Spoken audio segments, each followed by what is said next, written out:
Ambrish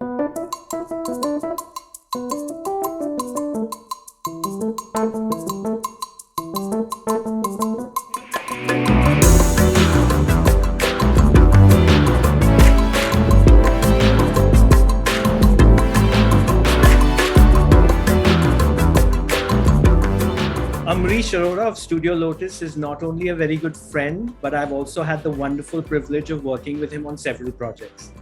His design process always begins with reframing the problem to harness the transformative impact of design.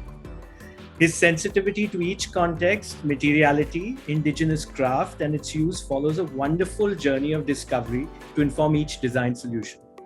The joy of building and the delight in the process of design is always apparent in his work. I'm very pleased to have him share his work with us for the Those Who Design series and talk to us about the responsibility of architecture in an evolving India. Thank you, Ambrish, for being with us on this forum. Yeah, and I just like to say that I'm really excited that we are having this conversation. We've always had conversations offline about so many things, and I've always found your perspective to be one that makes me think deeper. So I'm hoping we are able to take this online and share it with others. And we've been talking about Make in India for a while. It's the national mandate. And I don't think we talk about design in India much. And, I, for one, feel that we have a very rich ecosystem in the country, which enables us to think about problems differently. What's your take on that? I think and I use this example often, is that what is more Indian, a polyester kurta or a khadi t-shirt? For most, it would be a polyester kurta, right? Because the symbolism and the visual identity kind of becomes so important. And I think design is really a process of discovery for us in India, and I speak of India in the socio-economic context. The kind of lifestyles we lead, are they informed by the context we live in? Do we understand, the idea of comfort? I mean, the extremes of what we call comfortable amongst a cross section of our society, and what are we willing to give up as what we call comfort, and understanding what that comfort costs the planet and costs our fellow citizens. Somewhere, do you come across this dilemma of this romantic notion of going back to the past or reviving the past, and then there are these aspirations either from your clients or your users who are looking at something which is very modern, and it goes back to your analogy of the kurta and the t-shirt. And how do you negotiate that? We negotiate it through the process, not just the process of thinking, but the process of construction. And the reason we use craft is because, and indigenous material, is because it's there, and it's right in front of us. There's a repository of skill, which it just brings joy.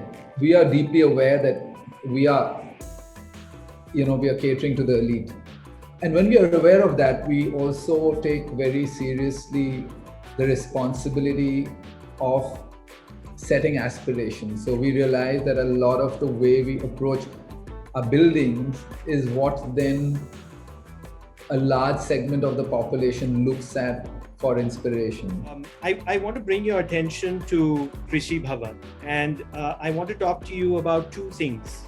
One, sort of on the visioning side of this, right? And I want to identify three stakeholders here: the client, the architect, and the so-called users. And the reason I bring this conversation, the users into this conversation, is that it's been one of my critiques of the architectural design process, that architects rarely meet the customers, or there is rarely research that happens post a building is ready. There was a very, I think, clear and sensitive brief that the building needed to be iconic and yet not intimidating for the farmer. So it is a building for the farmers and of course for the Directorate of Agriculture, but the role of the Directorate of Agriculture is to serve the farmers.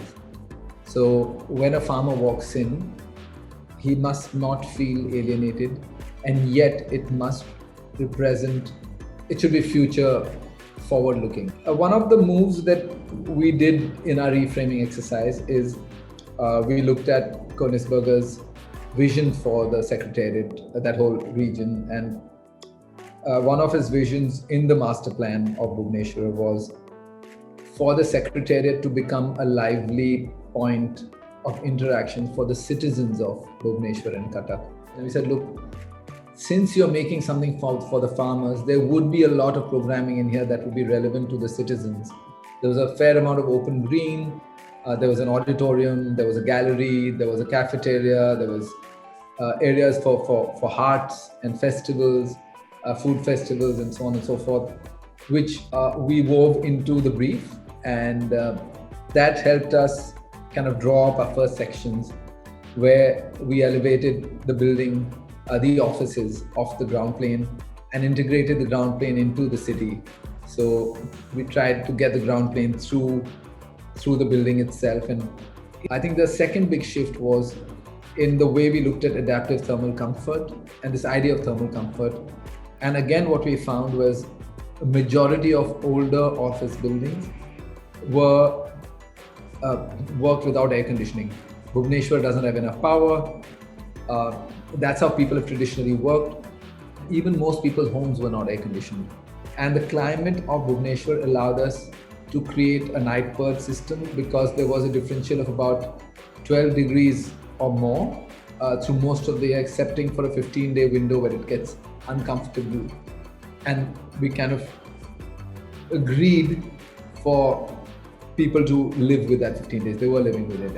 And so that for the rest of the 11 and a half months, you could bring your energy footprint down to 1/4 that of a fully air-conditioned building. And that met with a lot of resistance across various quarters for obvious reasons. And we promised them that the conditions for work would be superior to any building they work in currently, which is naturally ventilated, by a factor of 25 to 30%. The process of executing such a system in the government framework with the tendering system in place would be extremely challenging. So commissioning this system, this night berth system, was a lot more challenging than we'd imagined. But I dare say we've been fairly successful, and we've gone back and done measures, and while they've complained about it not being as comfortable as maybe an air-conditioned office that someone is used to. So the officers, and unfortunately there is that, in the government system, there is officers and this and that. I mean, I don't even remember now what those categories are, but they were entitled to air conditioning and the others were not. So the ones who are not actually have very comfortable environment. Then of course was the idea of the facade, which is very apparent. The way it borrows from the textile kind of tradition of Odisha, but I think the move for us to get away from a glazed expression for a modern building was something that I think the entire system fought with us for months. I mean, for the first year, where is the glass? You can't see the glass. What kind of new building is this? You can't see any glass. I mean, it was as simple as that, and we would get so much flack. And it's only when I think we were in the second year of construction and the facade started to come up and it became a tourist destination. So what brings us the most satisfaction is when the local community finds great pride in us being able to capture what their new identity is. From a fellow designer's perspective, one of the things that struck me about this building was I followed all the narratives, I think, but still at the end of it, it was an orthogonal building which seemed institutional in the way that in India we find institutional buildings are. In the way that they're structured. If I also extend that a little bit to the landscape, right? The landscape also seemed a little structured. There were these pools. So they were reminiscent of stuff that we have seen in the past. Now, I wonder if that was a conscious move. So the whole building was a process of fighting battles. from day one, right? From the program to the expression to, and it was an exhausting one because we were working in the framework of the government tender system. They'd never done craft commissions. They never. So by the time so also, programmatically at the stilt level, for instance, we had this ambitious idea of a public program, right? Now we are the architects and we put it out there and everyone said, yeah, great. And now everything's built out and like, who's going to run it? Who's going to program it, And we were so consumed with the idea of building it that we did not begin to address, even though it's not our role, but we often play that role of saying, look, we need someone to run this. And the government framework doesn't really have a slot for that, right? So short of subcontracting the lowest tender for running a canteen, we had visions of the cafe here being like Lotus and being like, but for regional cuisine, and we showed all that, right? But I think we didn't press forth to join the. I don't even know whether it was in our capacity. When there is no person called the government, so you're dealing with the director of this and the undersecretary of that and the joint secretary of that, and at the end of the day, each one has one part of the puzzle, but is someone holding that whole thing? No. And so were we over ambitious in what we imagined it would be like? Totally. Did we foresee the ultimate operational kind of lacuna? No, we did not. I don't think we'd never worked with the government before. I think we were very excited, enthused, and optimistic. Did we have the wisdom and foresight to envisage that these things would happen? No. So till today, I think while the building works really well for farmers coming in, has it really become, aside from it's a tourist destination for what it looks like and what people come to experience, they go in and see all the craft. So it's become almost like a very interesting building, but does it programmatically support that? No, I don't think it does. Secondly, on the interiors, we just ran out of steam. And this whole tender process, we said now we need time to design the interiors, and by the time, because the contracting agency and the project managers, whatever time it had taken to get the whole building had, and there was some date by which it had to be inaugurated, and that was like 3 months away from when the building civil structure would be over. We just went to catalogs, and there was a bunch of people, different people, including the project management team and us and different offices. And till the last day, we didn't have a brief of how many people are going to sit in that building. So one day there would be like 200, the next day would be 500. So the reason the building is orthogonal because it's actually flat floor plates with flexible partitions. And that was not a battle we wanted to pick, that we start dealing with, with complexity in form. So we said we'll keep the form simple. Even within that, the internal courtyard is actually not orthogonal. It kind of modulates itself, but that itself is quite challenging because it takes away from flexibility. But when I looked at some of the pictures of the interiors of the building, they seem to be more underwhelming than the public spaces, as it were, right? I wanted to be the farmer, or I wanted to be the person on the ground floor. I need not, maybe I even wanted to walk the corridor of the Ikkat facade because I'll get these shadows and I'll feel something. But by and large, the rest of the building, which was, I think, focused around an interior courtyard, seemed a little bit underwhelming. The interiors fall, you're being very kind in the way you described it. We are very, very aware of, and in fact, on the jury of the World Architecture Festival, they said, what happened? And, and in fact, that was the critique. They said, you had a clear winner and we got the runner-up because they said, look, we just not followed through.